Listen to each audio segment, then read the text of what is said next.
শোনো শোনো, একটা কথা আছে, আমি খুব খুশি হয়েছি। তুমি নাকি পিয়া বৌদিকে প্রেগনেন্ট করে দিয়েছো। আমায় কে বললো? ये भगवान क्या जुल्म है। আমি যখন লিফটে করে আসছিলাম, তখন আমাকে পিয়া বৌদি ডেকেই বললো যে তুমি নাকি আজকে ওকে প্রেগনেন্ট করে দিয়েছো। প্রিয়াবতী তোমাকে এটা বলে দিল? ये फंस गया। কেন, আমাকে তো পিয়া বৌদির বড় বললো।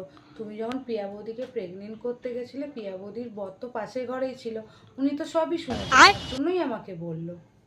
প্রিয়াবতীর বর পাশের ঘরে ছিল, সব শুনেছে, খুশি মনে আমার বউকে বলে দিল।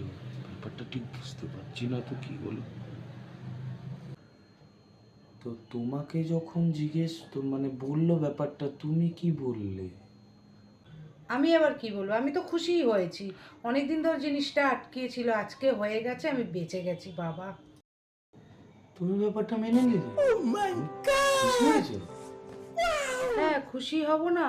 অনেক দিন ধরে আটকিয়েছিল, আজকে পিয়া বৌদি স্ক্যানারটা দিল তোমাকে, তাই তুমি প্রেগনেন্ট করে দিলে। এতদিন আটকিয়েছিল আমার এই টাকাটা, শাড়িটা কবে নিয়ে এসেছি পরতেই পারছিলাম না, তুমি আজকে স্ক্যানারে দিয়ে টাকাটা আমাকে মুক্তি করলে বাবা।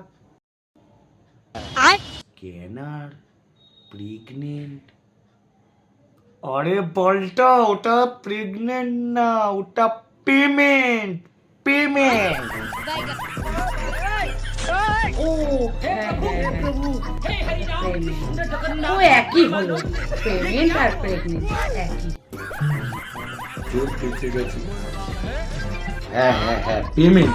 মনে রাখবি, পেমেন্ট। ভুলভাল বানান বলবি না, উচ্চারণ বলবি না, মানুষ তো ভয় পেয়ে যায়। হার্টবিট ঘুরে গেছিল আমার। উফ।